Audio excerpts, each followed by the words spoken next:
You look up EE. What was that? I was saying, if you look up EE Cummings, there are so many TikTok clocks everywhere.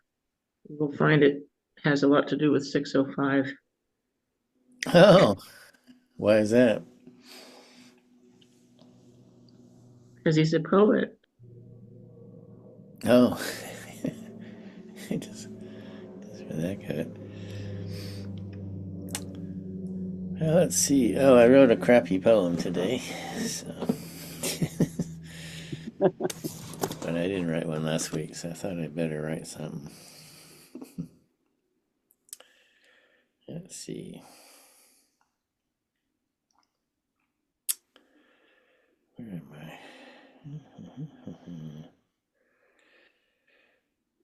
Where is it? Hmm. Oh, there it is. And today I definitely need glasses.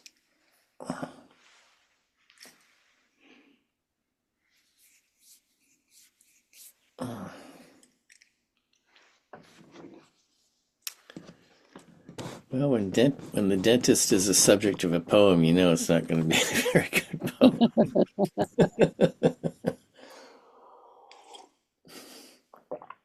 Nothing's ever good about a dentist. Poor guys. See, today I need to go to the dentist.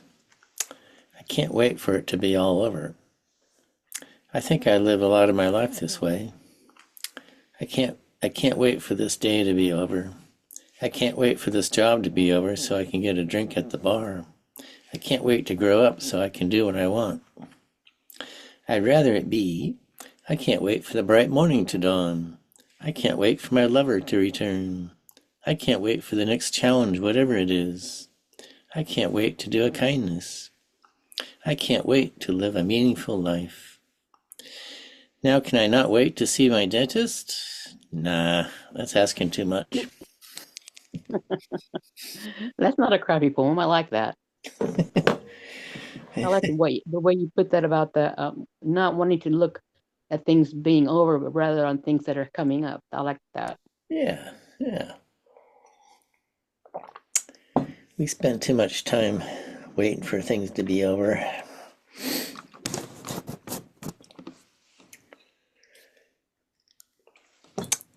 What do I do now? Oh, I read from my books.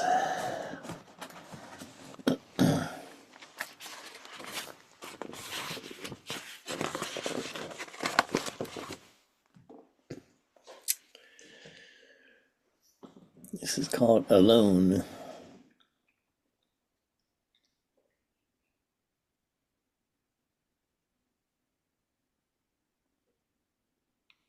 Well, actually, maybe I'll read this one. I don't think I've ever read this. It's called Truth. I've been planning and thinking about a poem I want to write when another one pops up like an opportunistic weed. It doesn't care about being loved by anything other than sun and rain and earth. With its vigorous, spontaneous life, it laughs at my sterile thinking. I can't say much. It's better than my poem. I sit back and laugh and breathe and say to myself, yes, I always forget. The kernel of truth is found in the vibrant moment. Boy, that poem has two typos in it. Great. Okay, this one's called Alone. On a flight from LA to Denver, I'm in the window seat peering down. Maybe are over the Mojave Desert or the canyon lands of Utah. The terrain is desolate and vast, nothing but tan sands and black basalt hills. Nothing green growing. And then suddenly, at the end of a long, straight dirt road, is a house with a bit of green around it. Oh my God, who could be living down there? But as I think about it, I have a pleasant feeling. Maybe it's an ancestral feeling of people leaving crowded Europe, fleeing religious orthodoxy. All that space I feel I could breathe in. I could find skulls or beautiful, unexpected cactus flowers.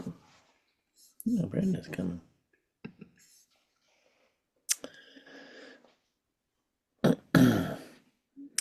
I could find skulls or beautiful, unexpected cactus flowers. Paint them like Georgia O'Keeffe. I could feel my mind free of the crowded thoughts we live with in the city. I could think about important things, like why are we here? I could be like Jesus in the wilderness and not feel alone. Maybe feel less alone than in the city. And as I sit in the evening and watch the sun set over those black hills, my doubts would sink with it, and the coyotes howling would be company enough. Hmm. Hello, Brenda. Am I on speaker now? You are. You're kind of not too Thank loud.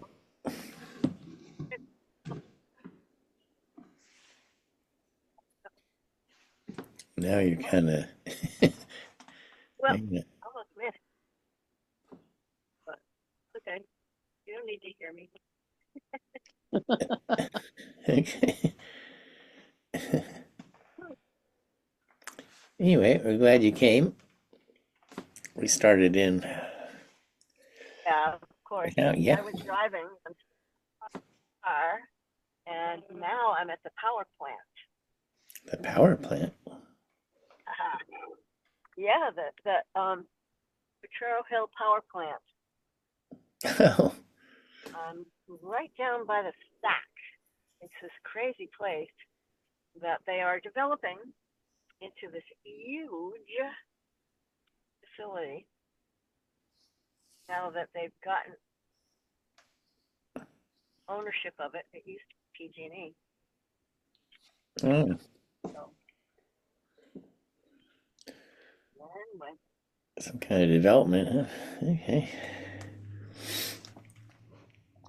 yeah, yeah, there aren't anything built yet.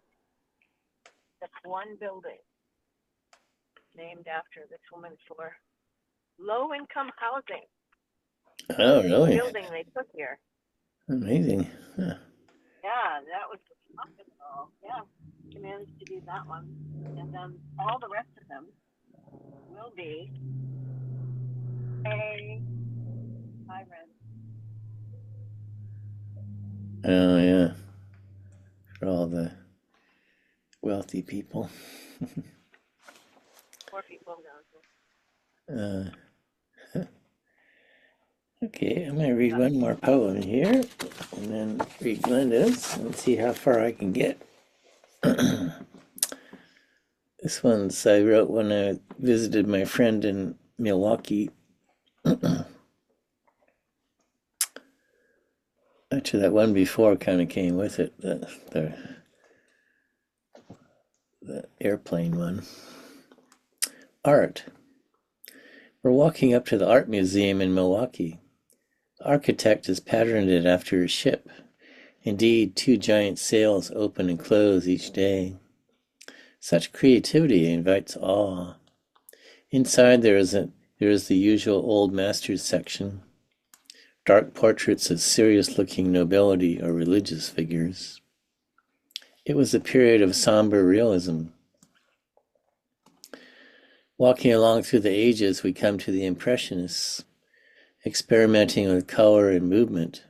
Still later, we come to the Surrealists and Cubists, exploring the absurdities of modern life. And then we come to the abstract painters who seek meaning beyond form, splotches of color and formless form, culminating in pictures of only one color. We come back home and sit in the backyard. I'm looking at the pear tree filled with so many chattering finches. I can't help but think I like the Impressionists best. I imagine Monet sitting in his garden, Van Gogh striding over the fields, Georgia O'Keeffe reimagining poppies.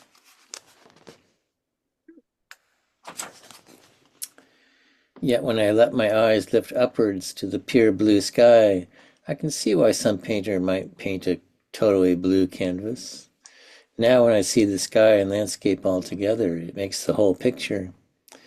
And when I experience that in myself, then I exist also in the picture.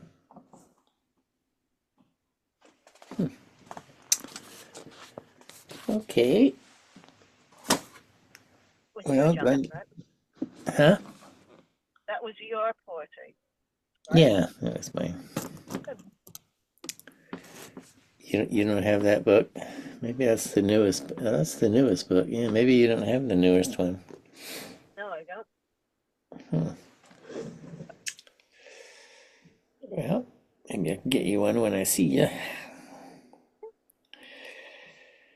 Ooh, I'm starting to fade a little bit here. Let's see. Glenda sent me a cheery one about rain.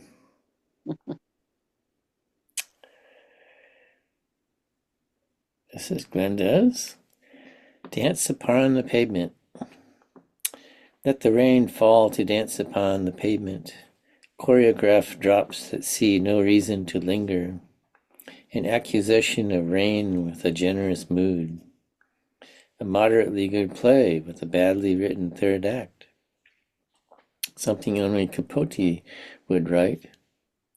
Watch as the shimmer pretends to be interesting, like a committee that's forgotten what it was supposed to decide.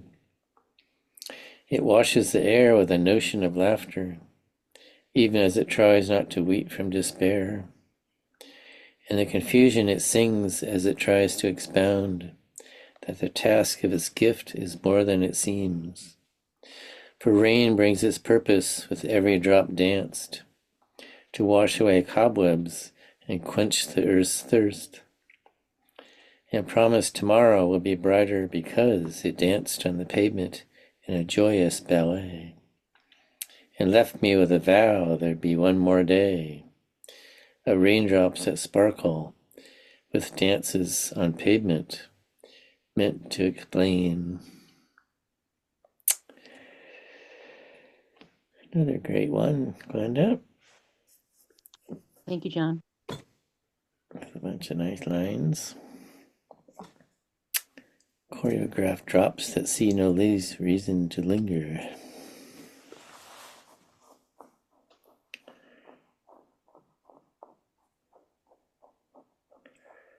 Nice while waiting for rain and amid uncertainty. Thank you.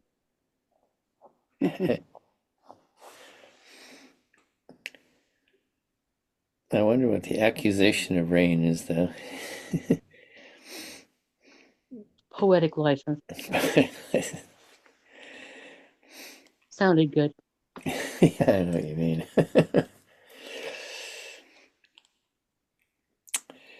Great, great, great, great. Wash away the cobwebs. Well, let's see if I can read a few more here.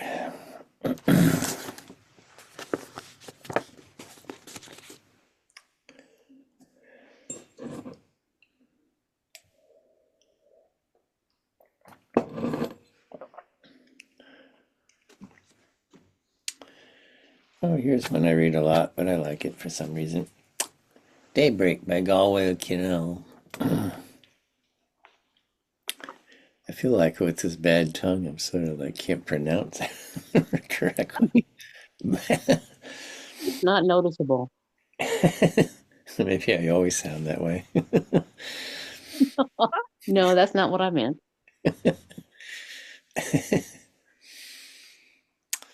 On the tidal mud just before sunset, dozens of starfishes were creeping. It was as though the mud were a sky, and enormous imperfect stars moved across it slowly, as the actual stars cross heaven. All at once they stopped, as if they had simply increased their receptivity to gravity. They sank down into the mud. They faded down into it and lay still. And by the time pink of sunset broke across them, they were as invisible as the true stars at daybreak.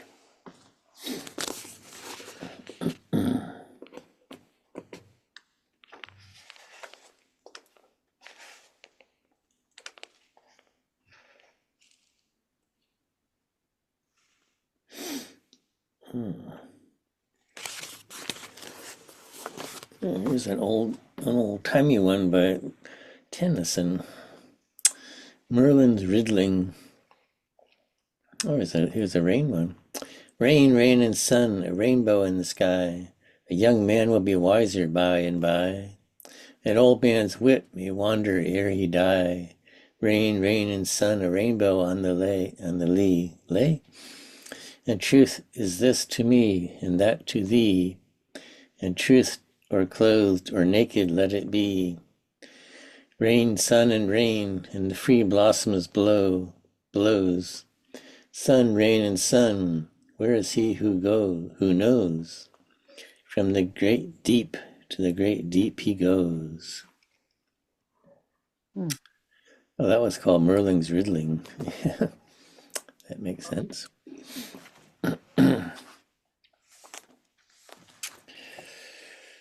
Oh, should I read it, Emily Dickinson?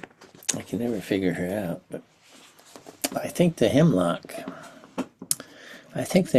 likes to stand upon a marge of snow. It suits his own austerity and satisfies an awe that men must slake in wilderness and in the desert cloy, an instinct for the hoar and the bald, Lapland's necessity. The hemlock's nature thrives on cold. The gnash of northern winds is sweetest nutriment to him. His best Norwegian wines to satin races he is naught, but children on the dawn beneath his tabernacles play, and nightbird wrestlers run.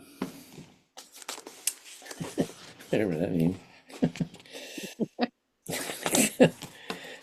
I swear I never figure her out. She uses a lot of words. Yeah.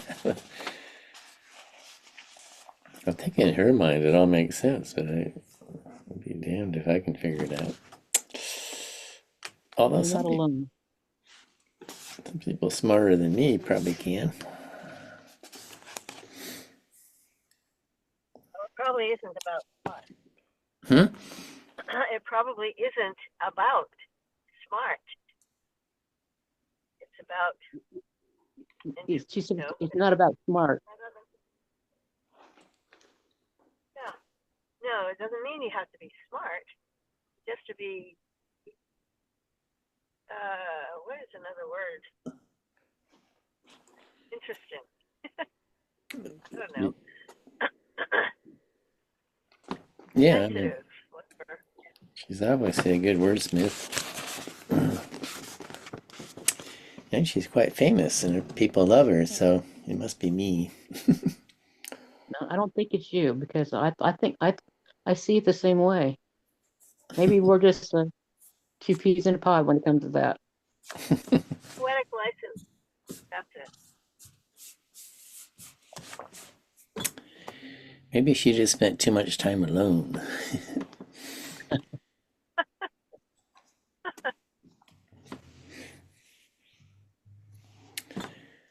Well, let's read a little Rumi here.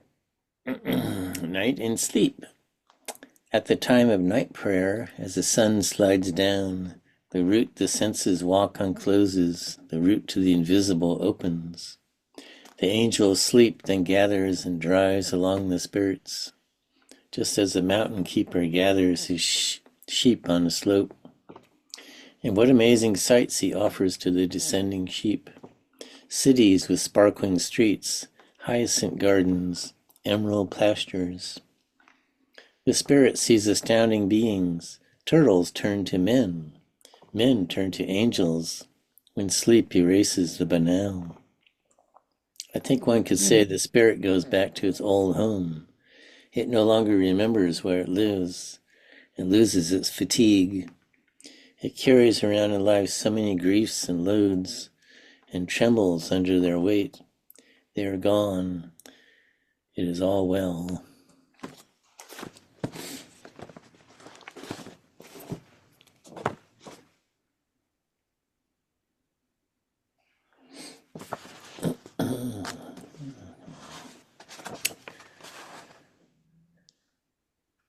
Let's read one more Rumi.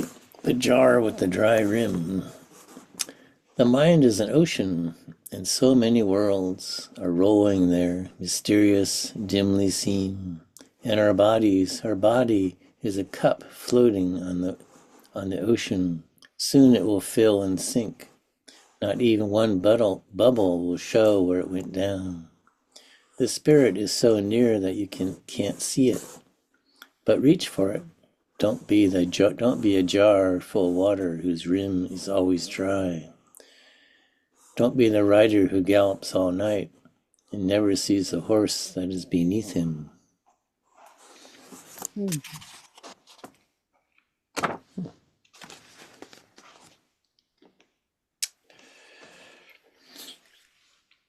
Oh, let's see. I've got one of Ellen's favorite books, Zen Harvest. Let me read a few of them. Look at some old Zen poems. Mind.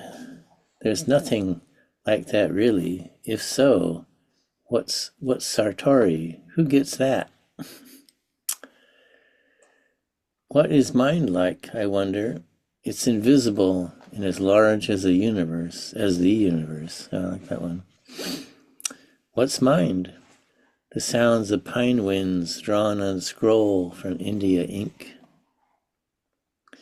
Make your mind flexible as water, now square, now round, up to the shape of the bowl. Your hands and feet may belong to you. Can you always make them move the way you want?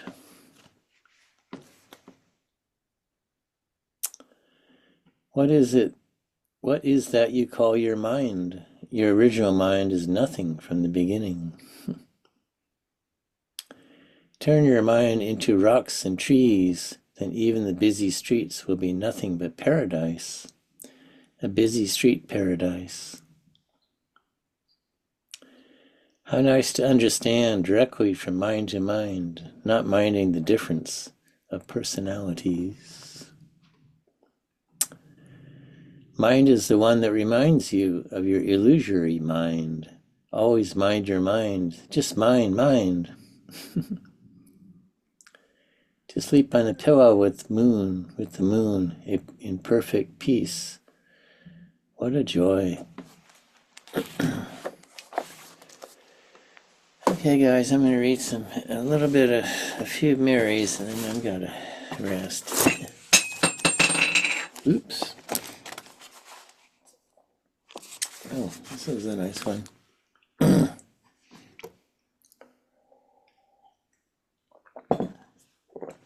The Dipper. Once I saw in a quick-filling white-veined stream among the leafed islands of the wet rocks a small bird, and I knew it from the pages of a book. It was the Dipper, and dipping he was, as well as sometimes on a rock peak, starting up the clear, strong pipe of his voice. At this, there being no words to transcribe.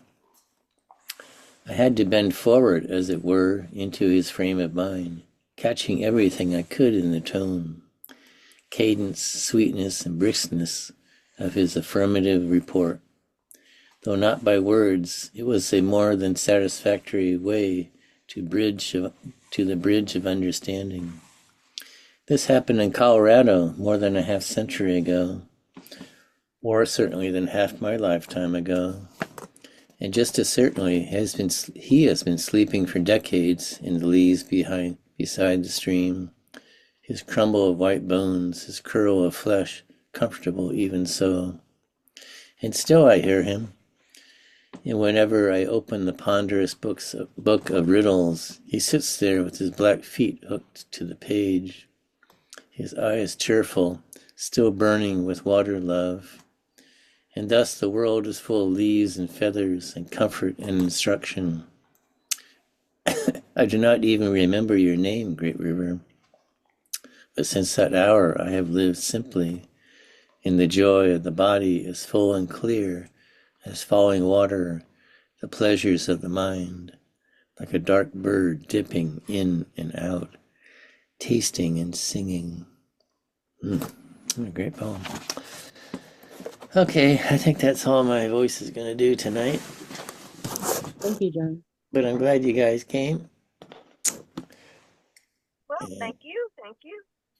okay, Brenda. That was Hope you nice. feel Feel better soon. What was that, Ellen? Oh, I said that was nice. Feel better soon. Oh, that was Glenda. Okay. Oh, maybe it was Ellen. Okay. I we can't, both said it. I can't tell who's here. Uh, I'm getting kind of dopey here. Anyway, guys, I shall see you all all right. next Well, week, I thanks, hope. John. I hope so. Okay, guys, Bye bye. have a lovely night Bye. and day. Bye.